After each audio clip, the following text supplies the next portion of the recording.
my God, it's Sandy. Hey, Sam, what's up? I'm so sorry. I know this is a serious subject, but I feel like I am talking to like a hero. Like, you're just really cool, and I'm grateful for the work that you do in the space you take up, and just that you're sharing your time with us here today in a baller shirt, like amazing shirt. I got this is a gift from BLMLA. It says "Defund the Police" on it. It's a great shirt. It's one of my favorite shirts. So good to see you. So good to see you. You're in where school? America? Sorry. I am in the United States of America, yes. I am in a place called Tovangar, which is the traditional territories of the Tongva people of the Los Angeles Basin. It has been colonized as Los Angeles. It's probably what you're most familiar with calling this place that I'm at. And yes, I am studying law at UCLA School of Law, which is the only place in North America that you can specialize in critical race theory, despite what the pundits on Fox News will tell you. It's literally the only place. So they're not teaching it in elementary school. It's a really complicated legal theory, so that's why I'm here. I am grateful that you are there. I feel like that's such an important thing to have in your back pocket as you do the work that I know you do. Okay, so let's jump into this, because I have so many thoughts, and I think it'll start with the fact that in Alberta, in Canada, there was the murder of a Black man who most reports say was like in a mental health crisis, and he was killed by police. That's right. It's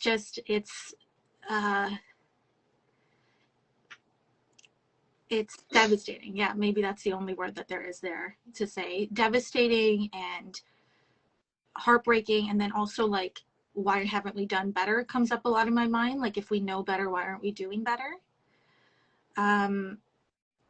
So I think one of the things that comes up quickly, and this is evidence of it, is that like defund the police and Black Lives Matter is not an American issue. Can you speak a little bit to that, and how that's very much something that Canadians should be paying all sorts of attention to?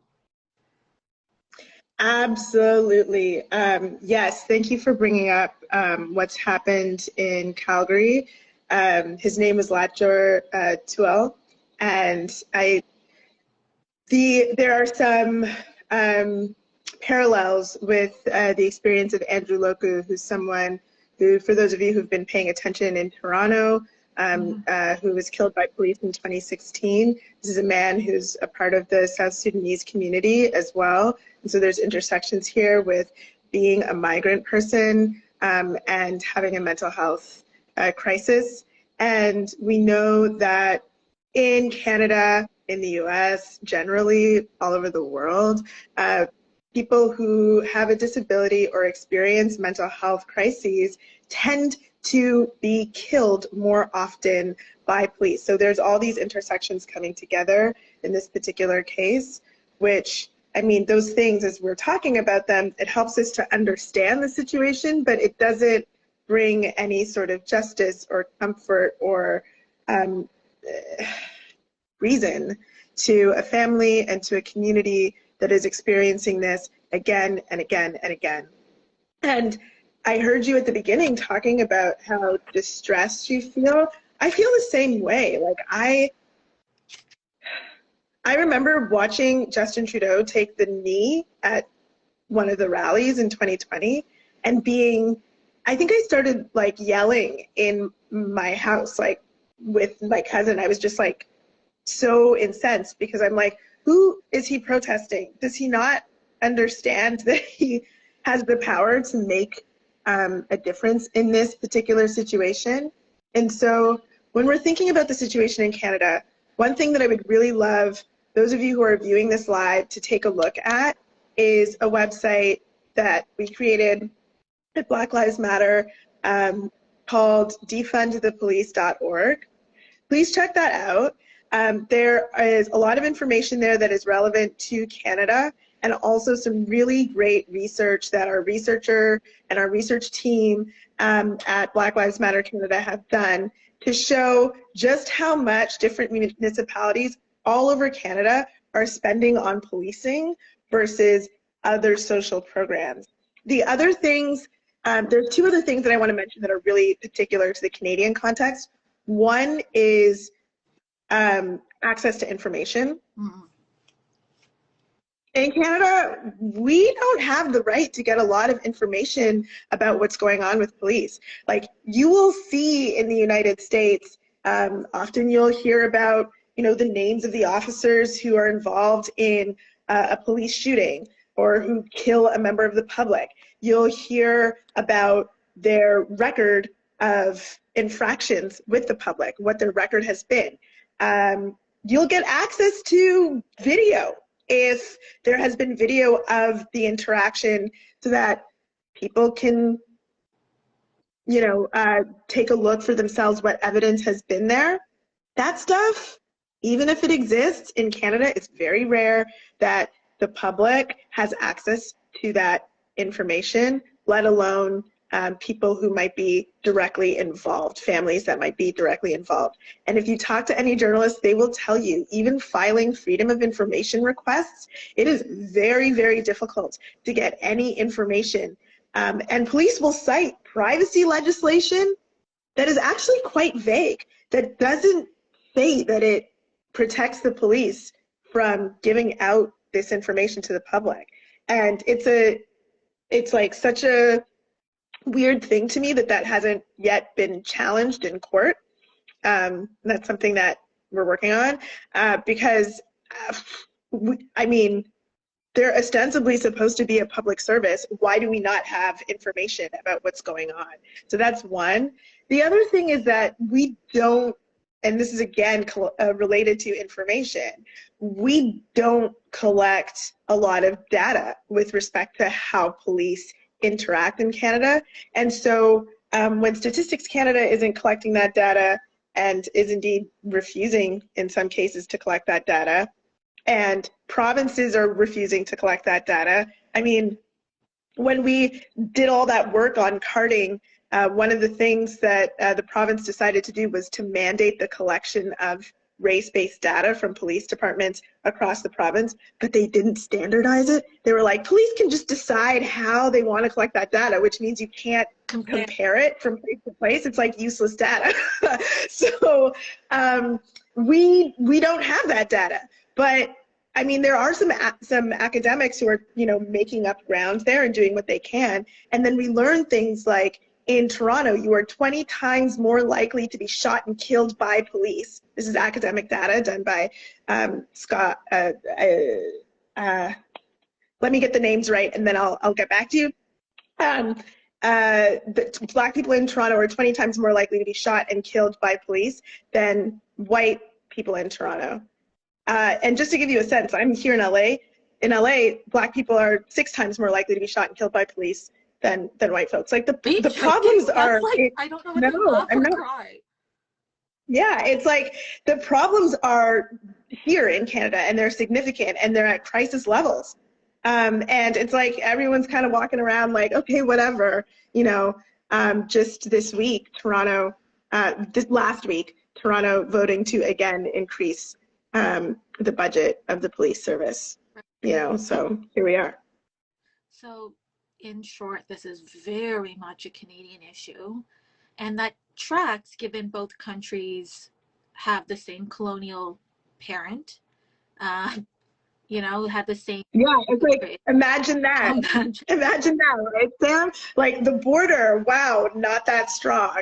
Like, I mean, I don't think people understand, like, police, like, they train each other across borders. Like, there are, the Toronto Police Service goes down to Florida. There's training relationships between the LAPD and Toronto, and even like overseas. Like, I don't know if people know this, but there are police officers from Canada who are in Ukraine prior to this this particular militarization activity that's going on right now. There were police from the RCMP and from other police services across Canada in Ukraine doing training operations. Like, the border ain't stopping nothing. Not on their end, and not on the experience end. Okay. So we've discussed that this is very much a today issue. It has been an issue for a long time. I saw a tweet about the Super Bowl performance and how oh my god, even like all the way back when NWA was a thing, like that they were talking about it then, like that's crazy. How did they know? And it was like, no, it's been going on for that long. Thank you so much for coming out. But these issues like predate all of us, and they're only going to continue. The only thing that's really changed, I'd say, is that our ability to record it, like our ability to like immediately bring attention to it in a way that like probably people in the 50s and 60s weren't able to do in the same way, and like hold people accountable. Not that it always works, but that it's, you know, visible now. One of the things that I feel like we get a lot of comments about is, well, why can't we just give them different training? Like just put them through different training and then like it's fine. The police will be like ready to go. And I remember, like, I'll be honest, like there was a stage in my like unlearning journey where I thought that was a good option too. Like, how can you not? You don't want to believe everything around you, and the number you've been told to call, like that's my privilege too, is safe.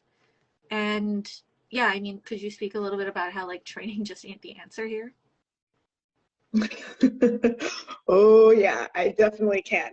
I think the biggest proof that training isn't the answer is how often this comes up and how often it's been tried and how consistently it fails. Like, I had no idea how often this had been tried until I was sitting in one of my critical race theory classes, and we were reading some documents from, I think it's the 1930s. The 1930s, talking about uprising against the police, and it looked like literally like it was written in 2020. And it was like, I guess the problem is training. Like, you know, the police, there's, you know, these racial biases, and I'm gonna find the name of the document so you can post it for your followers, because it really is like quite a stunning read. It really does feel like it was written in 2020. And the like conclusion is, you know, like we need better training, we need to, you know, like diversify all of these things. And it's like you can find report after report after report, sometimes multiple times in a decade, that do the same thing. Man, the police are really terrible to particular communities. Tends to be Black, tends to be Indigenous, tends to be brown. Wow, what are we going to do about it? Looks like we need more training, more diversity, and a different approach. And it's like, okay, so that's been tried since literally pre-1960s. It hasn't worked because the purpose of policing is not to provide safety in the way that we've been told that it is meant to. Like, that's the propaganda that we've all been told. It's what we watch on television. It's what we see in movies, is that that's what policing is for. But it's not. That is not why policing was created.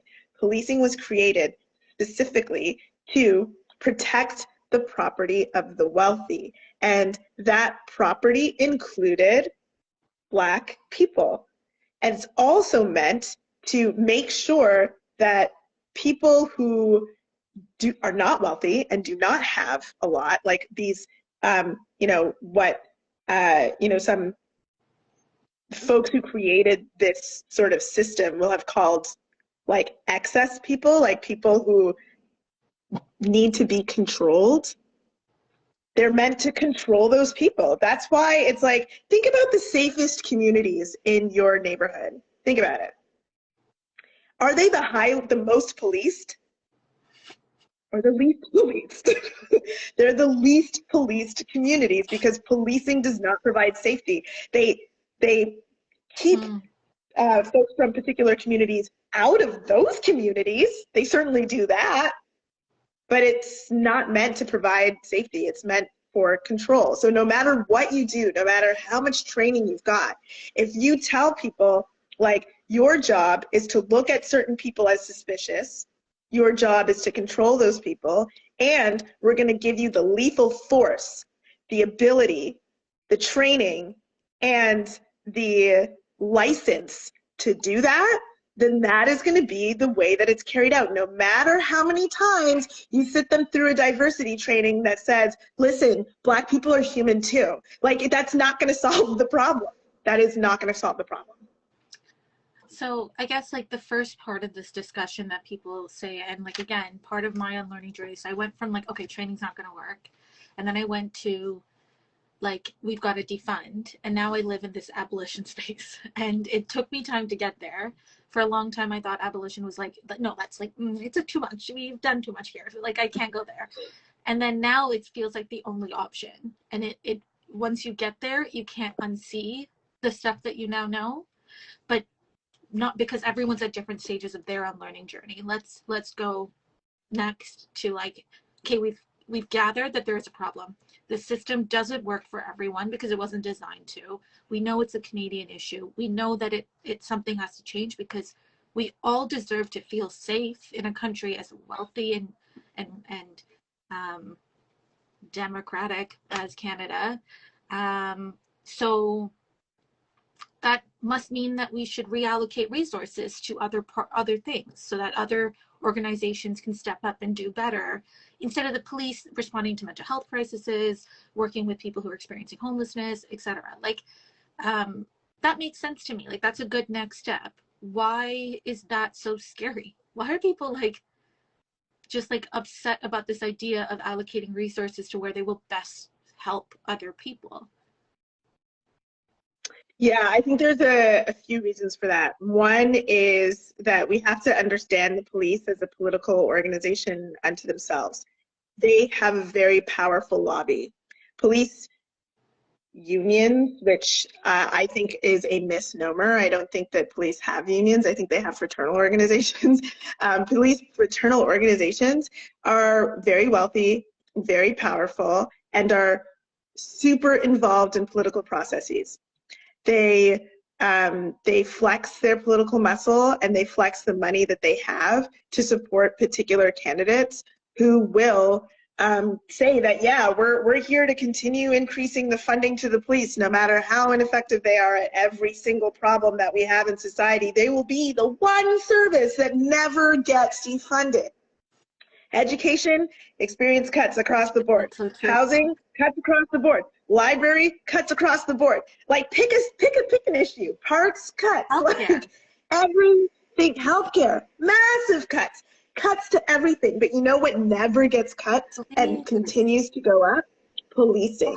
Even though it'll be like, man, crime is on the rise. Or, like, we know that crime is not related to policing in any way. Like, there's tons of studies that show that it doesn't matter how much money you put into policing, it is, like, completely unrelated to crime rates. And so, you know, if you look at any other sector, if there's a problem where it's like, man, this problem isn't being solved, where else are they like, let's pump more money into it? Like, this strategy isn't working. Let's continue to pump more money into it. It's absolutely ludicrous. So that's one, is that they have a lot of political power. They really do flex that political power and the money that they have to support particular candidates to get a particular political outcome.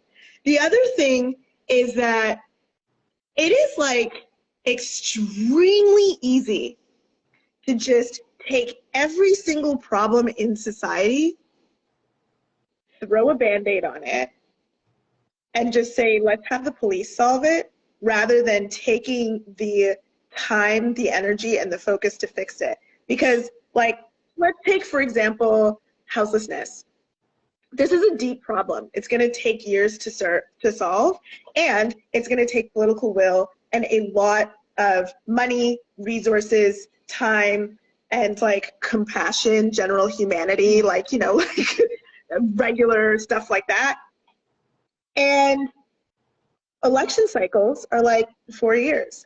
And you're trying to be like, I want to get reelected. So I could say that there's this thing that I could do that will take like 10 years to get done, and people won't see the resolution of that. Or I can say, we'll just throw some more police at it. People can see more police out there. They can see the new cars. They can see the new like video cameras or whatever, this new surveillance systems.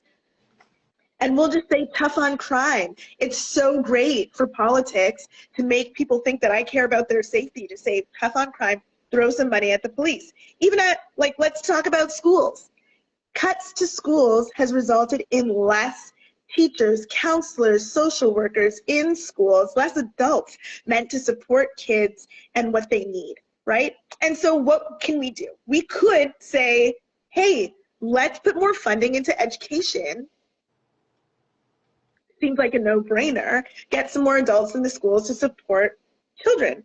Or we can do this really easy thing instead. You know, it takes time and money and resources to train teachers. That's like 4-year degree. We're increasing tuition instead of reducing it. That's more money to put into the public service. That's a lot, you know, like that's time. It's going to take time to get that problem to solve. Or we can just say, let's just create a new program where we put police in the schools. We'll give them 2 weeks of training, which is, I'm being honest, that was the amount of training that police in Toronto, the largest public district school board in North America, were getting before going into schools to interact with children. We'll give them 2 weeks of training. We'll put them in the schools, and they can be the Band-Aid solution for the problem that we have in schools. And I mean, literally, police are the Band-Aid solution for everything in our society. Like, the one that makes me so angry, I mean, they all make me so angry, but one that I think is quite obvious when you spell it out is like, for those of you who are watching, if you live in a jurisdiction where there are like police on your public transportation system, I remember a time in Toronto when there weren't police just all the time on these special constables on the train and on the streetcars and buses and so on, and now it seems like they're there all the time. Imagine that. It's like you go in and let's say you can't afford your fare, right? And maybe because you can't afford your fare, you did what I used to do when I was a kid, which is like you clink down, like, you know, you put in as many coins as possible so that they can't like really check how much you've put in. You know, I've done that. I've had times, like I grew up in poverty. I've had some really tough times where I had to pretend that I paid the fare and didn't actually pay the full fare. Well, now you have a police officer who's going to come after me to try to get my proof of purchase or to try to inspect how much I've paid, and then now I'm in trouble. Let's think about the logic of that for a second. It's like public transportation is supposed to be funded by the public through the taxes. Because we put so much cuts into public transportation, we've made transportation more and more unaffordable for people. And so now people are trying to figure out ways that they can still take public transportation even if they can't afford it. But what will we do instead of putting money into public transportation to make it more affordable? We'll take that money, we'll put it into policing. And then the police will get those people who couldn't afford to pay the fare in the first place. It's just ridiculous. Why wouldn't you just take that money that you're using on these special constables, on this policing of people who are too poor to get from place to place, and you expect us to get to work? Like, people are like, go get a job, go work, whatever, but you can't get there because it's too expensive to pay your fare. It just feels so obvious. Mm-hmm. Why would you spend money on policing those people instead of spending money on making transit affordable or indeed free? Man, that is a compelling, like, I've heard versions of why we should defund, but the way you just said it about like how we don't put money into education. We don't put money, we don't solve any of those problems, but instead we're like, cool, thank you, police. Please go to, like, your job is now standing in a school, instead of just like reinvesting that money into education. And that's really frustrating, because then politicians are playing a political game rather than setting us up for success and setting us up to be safe and setting us up to just feel like we can make it or break out of cycles of poverty or any, you know, adversity that you might be facing. Like it feels like if your society can't meet, for a country as wealthy as Canada to not help us meet our basic needs in a really big way feels exhausting. But of course, that's what's going to happen when you are just looking to get reelected, because all those problems are bigger problems. So that's gross. So let's move on to, so like, let's say we defunded the police and we've started putting money into these other systems, and now our society has better mental health resources. We have better public transportation. Our education system is like, our teachers are not like sad. They're happy, and as a result, our students are thriving. Like it's all going happy. The police are defunded. Is abolition still the next step? Oh yeah, absolutely. Defunding is the method to get to the goal, which is abolition of policing.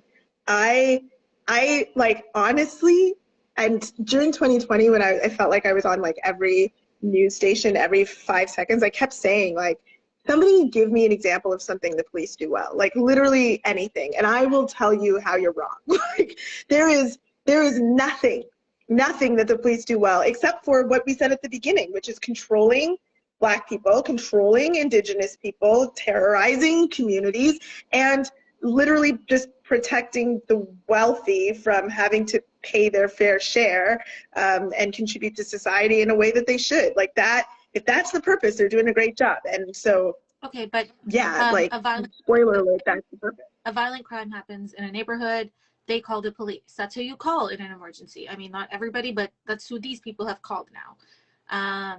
Yeah. Is that not what the police are good at? Is that not their job? Is that not why they're there? No, they're literally not good at that. It's like, first of all, it's the number one thing that people go to. They're like, what about violent crime? So yeah, let's get into it. What about violent crime? What about it? Let's talk about it, okay? Violent crime is 3% of what police do. Oh, 3%. Okay, so yeah. Oh yeah, 3. Okay. 3%. Okay, the majority of what police do, and again, defundthepolice.org has the data there for the Canadian statistics. I believe it's something like up to 80% of what the police do is what Statistics Canada calls for service, which means they are non-criminal issues in nature. It's like everything from there's a cat up in my tree to someone's experiencing a mental health crisis and we're not sure what it is, to there's a noise complaint situation over here, to someone is parked in the wrong spot, okay? All of those things. Do you need somebody to show up with lethal force? Probably not. I'm confident that as a society, we can figure out those things without somebody coming with lethal force. And in fact, in many other jurisdictions, these certain of these activities are not taken care of by police. So that's one. And now let's get to that 3%. Okay, let's get to that 3%. Police are not preventing violent crime. They're responding to it. And don't you think that if we want to prevent violent crime, that we should focus on what we need to do to literally prevent violent crime? What the police do is, it's like a violent crime happens, you call the police, and then you wait for the police to show up. And typically, most of it, but it's the truth. It's actually ludicrous, right? Like that we have been taught that this is the way, this is the solution, because, you know, we watch television and we watch movies that suggest that they're, you know, the police show up right away and then they take care of the bad guys and then everybody's okay and, you know, justice is served. That is not how it happens in real life. Most of the time, when the police show up, it's too late. The people, like, whatever violent crime was happening has already dissipated. It's already gone. Like, it's not there anymore. So for those very few times, those very few times when the police show up, when a violent crime is ongoing, it does happen. It's very rare. They are not especially good at dealing with those situations because they haven't been trained to protect the people who need protecting at the same time as trying to de-escalate. The way that they have been trained is to oftentimes escalate violence. Okay, and so I want people to remember that we're talking about a very, very small proportion of what police deal with. So we're talking about not only the 3% violent crime, but the minute number of that where the police arrive at the time when that violent crime is still ongoing. So in that case, I don't know, do we need a police department in which there's billions and billions of dollars that has been spent on training these people to attack and control communities of color? There are incidents of violent crime that happens when police show up and they assume that the perpetrator is someone based on what they look like because of the way that they have been doing policing forever. Now, what I do think would be useful in those situations is something that is, you know, I've just written a paper about this where I've like really thought this out, where it's like, you need someone who's going to make sure that the people who are being harmed at the time are okay. You need someone who's going to be able to take those people and make sure that they are safe. That is not part of the way that police engage in those moments. You need someone who's going to, you need people who are going to be able to de-escalate the situation. You need people who are going to be able to take the person who's perpetrating the violence and get them also to a safe place so they can be evaluated, see what's going on there, what's happening, and to really make sure that the community is safe, in addition to making sure that that sort of thing never happens again. So trying to understand what got this person to this place and what's going to make sure that this never happens again, and then attending to the victims to make sure that whoever was harmed in these situations are okay and that their trauma doesn't end up hurting someone else later or hurting them later. Like that is the picture of what we need, and policing doesn't provide that. So do I think that we might need some sort of service that intervenes in violence? Yes, I do. Do I think that policing is it? Not at all. They are not training for those particular very small, minute situations that happen. And in fact, most of the time, it is far too late when they show up to literally do anything. You are dropping all sorts of knowledge bombs, and I am just very overwhelmed by it. Yeah, I guess one of the things that we hear a lot about, and you've already sort of spoken to it, is that this, what about all the violent crime that's going to happen if you have like the wild west, like there's no sheriff in town? I don't actually know what the wild west really is. I'm done with the metaphor. I'm moving on. But like who's going to handle that? You're saying there would be this new entity that would intervene in the way that you described in those like extremely violent situations, and all that. I'm saying that I believe that we can imagine a better service that would do all of the things that we need, that needs to happen when there is some sort of violent situation. Because right now the police aren't doing it. I mean, one of the most common forms of violent crime in our society is gender-based violence. In Canada, only 10% of gender-based violence are even reported to police. In the United States, it's 20%. Okay, like the police don't provide a service to one of the most common forms of violence, that we experience in our society. And we have nothing. We have created nothing to address this form of violent crime. And so what do we have? These situations where women, trans folks, people who are gender minorities are like whispering to one another about dangerous places and telling each other, like, we're keeping each other safe through the only ways that we know how, through our community.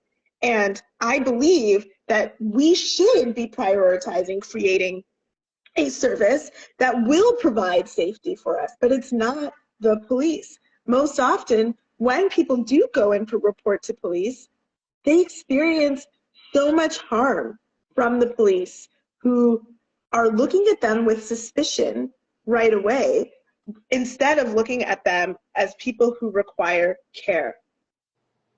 Like, what if we had a system that wasn't so focused on punishment and was more focused on making sure that people who are harmed were well? Mm. Like a victim justice system rather than like a criminal justice system or a criminal legal system. You know what I mean?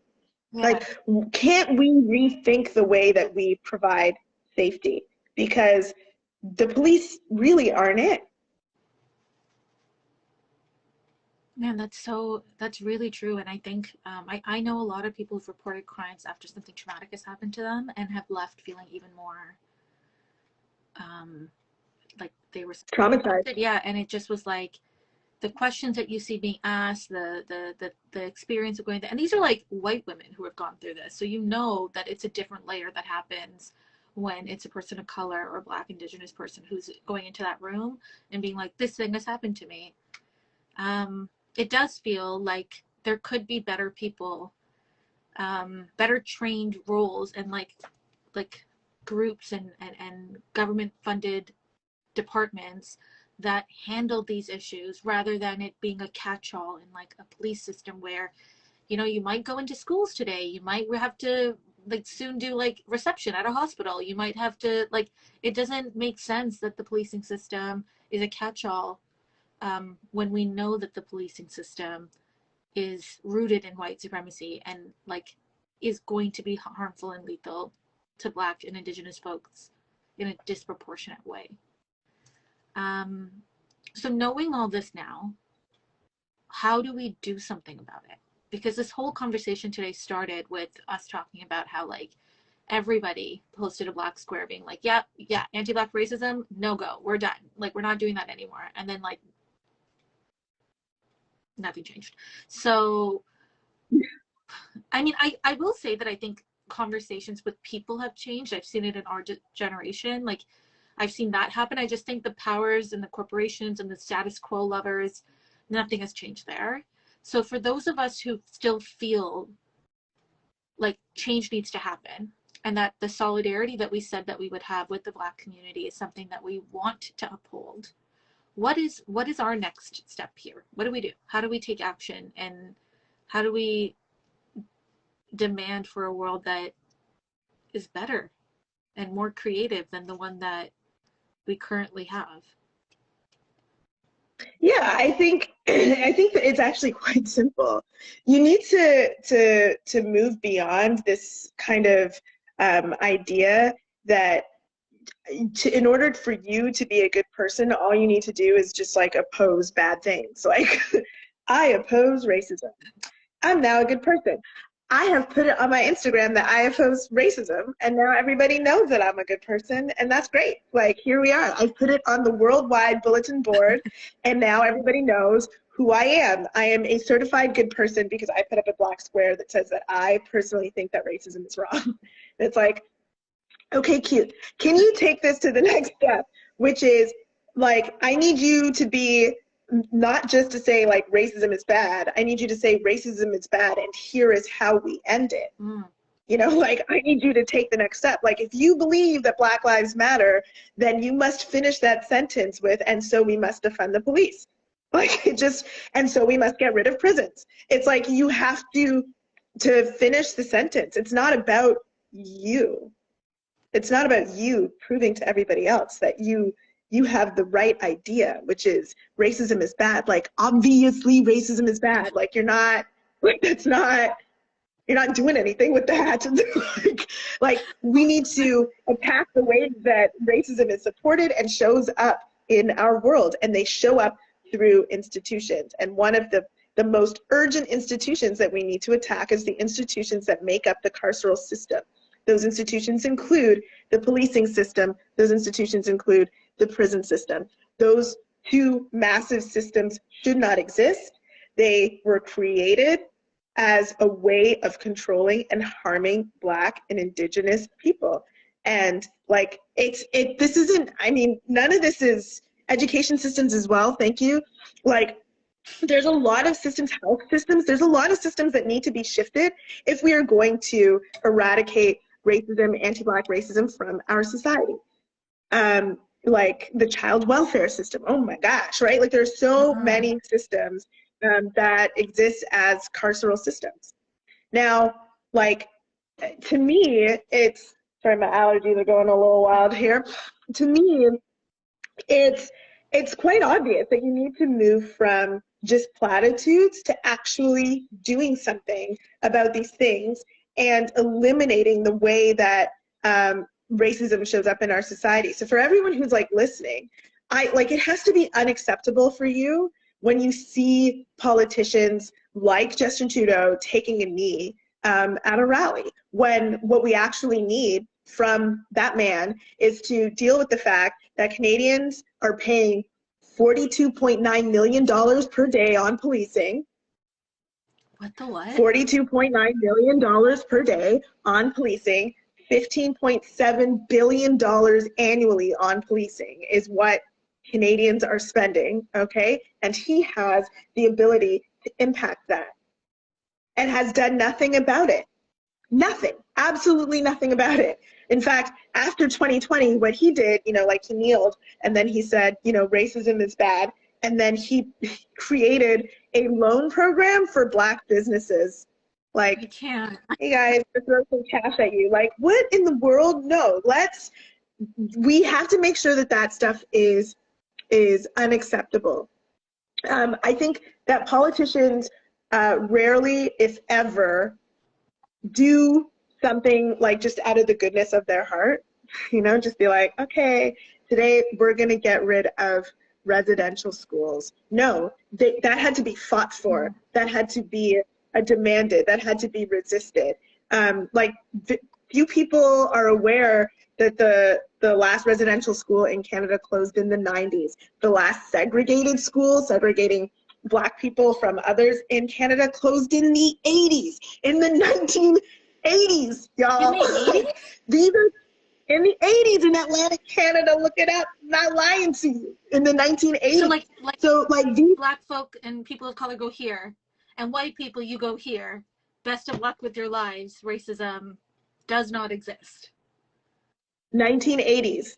At the same time as Michael Jackson, okay? Like, that is how, this is what's happening in Canada. Yes, it really does. Like, these things have to be fought for. People always fight for these things. Government's not going to do this stuff out of the goodness of their heart. It is up to us on the ground to make it unacceptable, to make it absolutely unacceptable for the government to continue to pump money into these awful, awful services. And I truly believe, like, seeing what's happened after 2020, you know, we may not have shifted the government right away, but I think we shifted people. And I've started to see some of these changes, whether it's eliminating more police out of more public school systems in Canada, to the Seattle police deciding that they were going to dismantle the use of horses in their policing service and stop the police from engaging with houseless folks, to Austin, the city of Austin, deciding that they were going to take money from the policing service to purchase hotels or apartment buildings that would then go towards housing people who are experiencing housing insecurity. All of that stuff, like that, those are shifts that have come as a result of 2020, and people making it impossible for their jurisdictions, like the people who run their jurisdictions, to ignore the problem. And so we need to keep on with that. I think that 2020 marked a massive shift in mass education, where people started to really think deeply about these things. Like, what do the police really do? And realize that not a lot to benefit our lives. And I mean, gosh, What happened with the convoy? I mean, that was such a eye-opener, I think, for a lot of people who were like, well, the police will solve this. No, they won't. No, they won't. No, they won't. And in fact, I think that what happened with the convoy at the end there probably radicalized a lot more some of these folks who, you know, maybe were just caught up in being frustrated about how the pandemic impacted their lives economically. And then there were some white supremacists who were organizing a thing. They didn't know that that was what they were getting involved in. And now they've been radicalized as a result of the way that the government dealt with that problem. Look, the police are not going to solve those problems. People need support.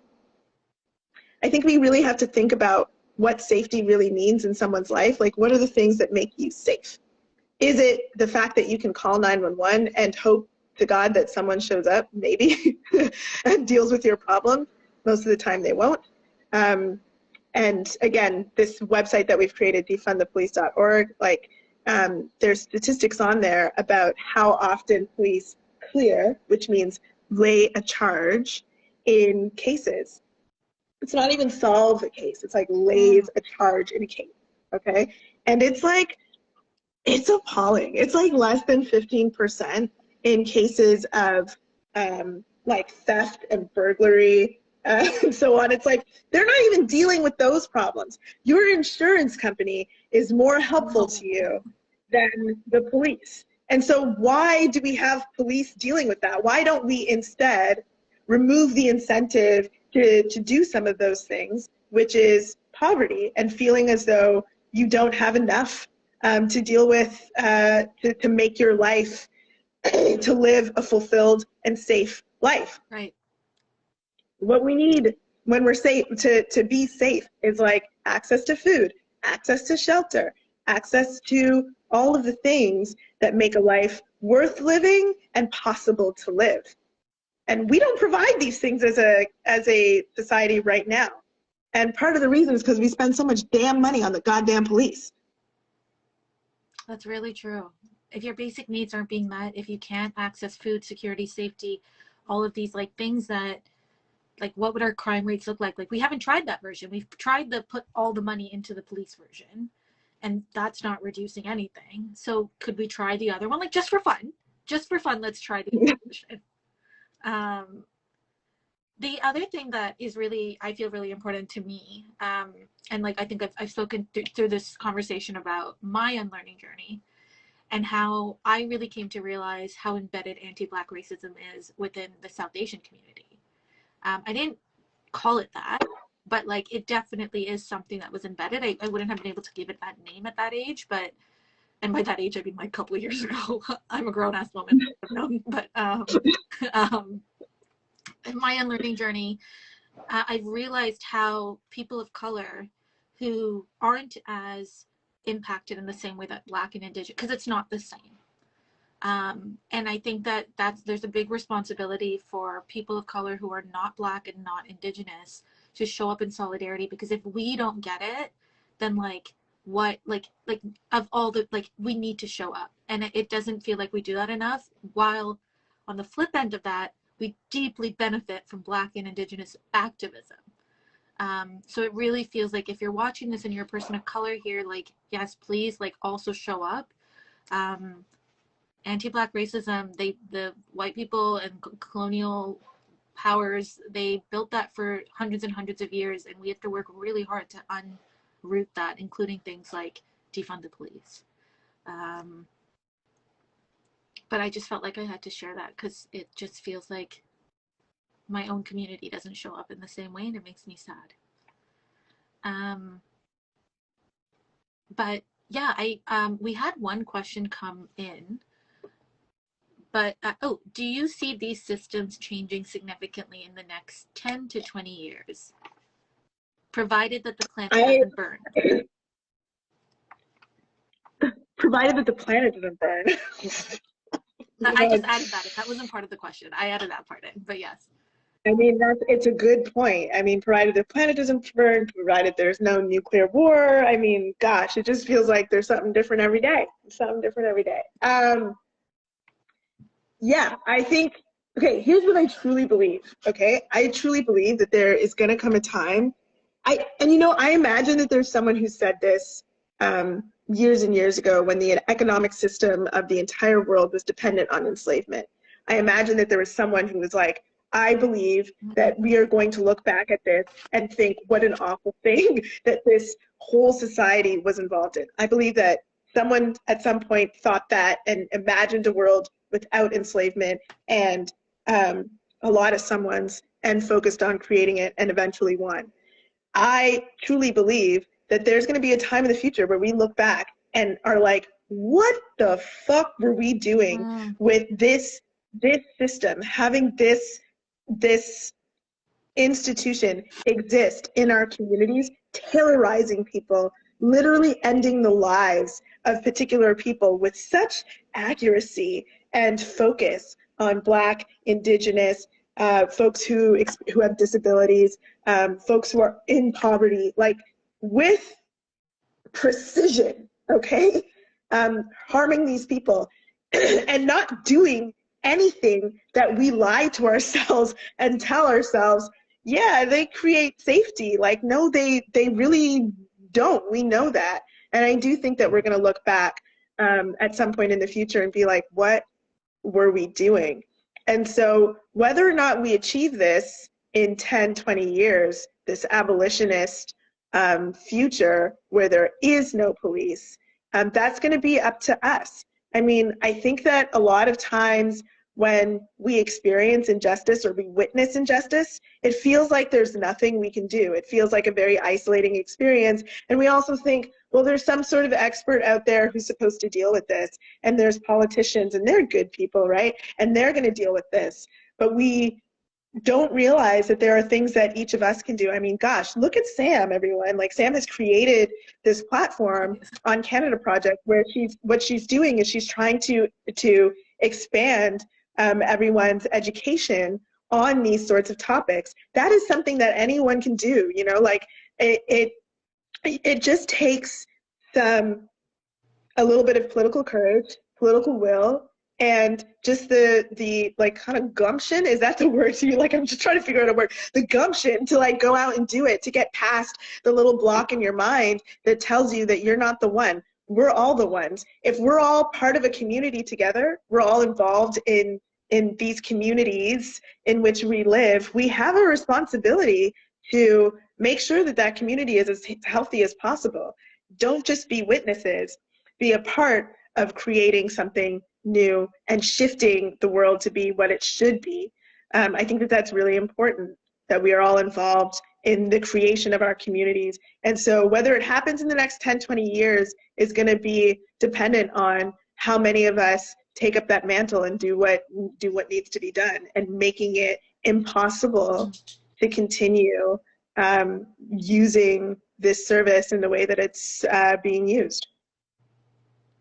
I really love that, and I fully agree. Like, this is something that is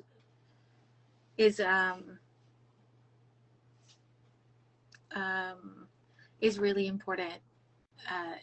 You know, like we do have that power. We get to shift that agenda, and if we keep making noise about it, if we keep putting whatever money we are able to donate into these community groups that are activating around it, we keep telling our leaders about it.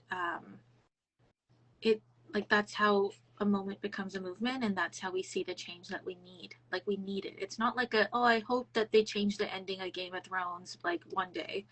It's like we need this. We absolutely need this. And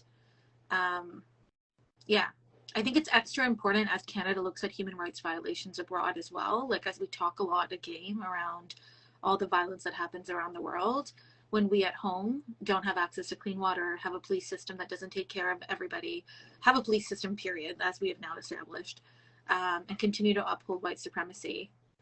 It's hard for my heart to take Canada seriously. As much as I believe Canada can do better, it does make it hard. And then that's what makes the work that the OnCanada Project does, the work that we try to support, more important, because it feels like if more of us were informed, the more of us would mobilize and take action. At least, like, that's my working theory, and I'm gonna stick with it.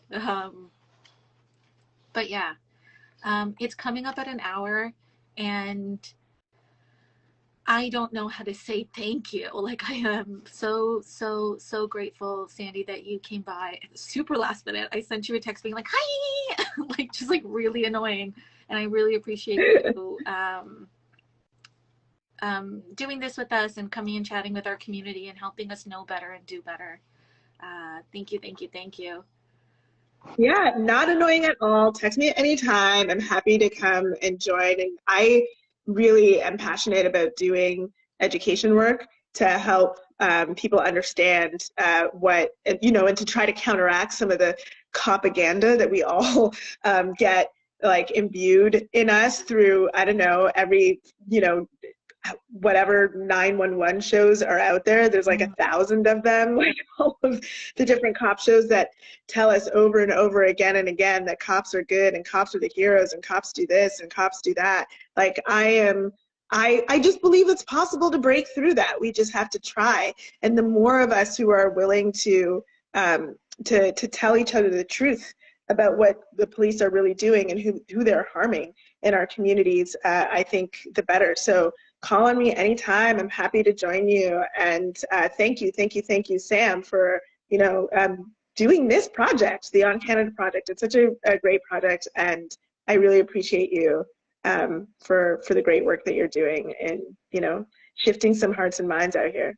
Thank you, thank you. It's definitely a team effort and a community effort, but I much appreciate it. And to everyone joining, share this live to your friends and family, and follow Sandy and do all the cool stuff. And more importantly, show up in solidarity by finishing the sentence. If Black Lives Matter, so it's time to defund the police. Thanks, everybody. Oh, and the shirt. Yeah. Thanks, everybody. Bye, Sandy.